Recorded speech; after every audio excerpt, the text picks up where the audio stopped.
Bon matin. Quel plaisir d'être avec vous ce matin. Pour lire les Saintes Écritures, quel privilège. Nous sommes dans l'Évangile selon Marc, le chapitre 1, et les versets 14 à 20. Après que Jean eut été mis en prison, Jésus se rendit en Galilée. Il y proclamait la bonne nouvelle venant de Dieu. Le moment fixé est arrivé, disait-il, car le royaume de Dieu s'est approché.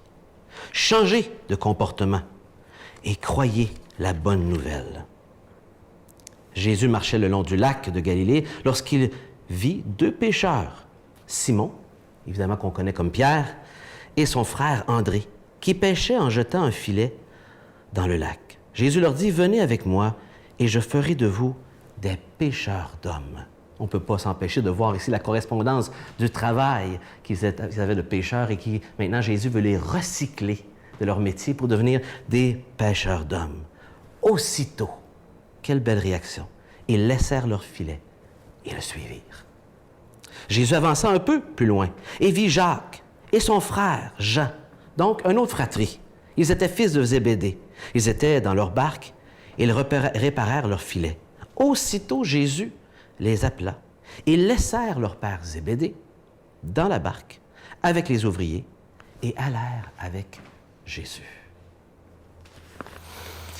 Quel beau texte! Vous savez, dans ce premier chapitre de Marc, le thème essentiel de ce premier chapitre se résume par un mot clé qui se répète 6 fois, la proclamation. Il proclamait, ou il prêchait, ou il faisait des discours, mais des discours avec autorité. Et Jean montre qu'au début, c'était Jean-Baptiste. À la suite de son emprisonnement, Jésus prend le relais à donner la bonne nouvelle. Et il fait cela un peu partout. Et un jour, il va rencontrer à la fin du chapitre un lépreux. Il va le guérir en lui proclamant la bonne nouvelle. Et ce lépreux se tourne de bord et c'est lui maintenant qui devient prédicateur. Et la boucle s'est faite. Le prédicateur a prêché la parole et la parole de Dieu a touché le cœur. Une personne l'a reçu et à son tour est devenu prédicateur. Vous savez, si nous sommes aujourd'hui en train de se parler, c'est que ça fait 2000 ans que des hommes et des femmes ont entendu la bonne nouvelle. Et lorsqu'ils l'ont entendu, ils ont répondu et ils l'ont partagé. Quelqu'un a répondu et ils sont devenus prédicateurs. Et ça continue la boucle jusqu'à aujourd'hui. Pourquoi? Bien, ils ont entendu la bonne nouvelle de Dieu. Et on a le droit de se poser la question ce matin, quelle est la bonne nouvelle? Exactement. Et Jésus l'a décrit ici avec 4 verbes, très simplement. 2 verbes au passif, au verset 14, qui parlent en disant ceci, que la parole de Dieu a été accomplie en cet instant et que le royaume de Dieu s'est approché. 2 verbes passifs, 2 verbes qui nous disent que ces actions-là ont été faites de Dieu vers nous.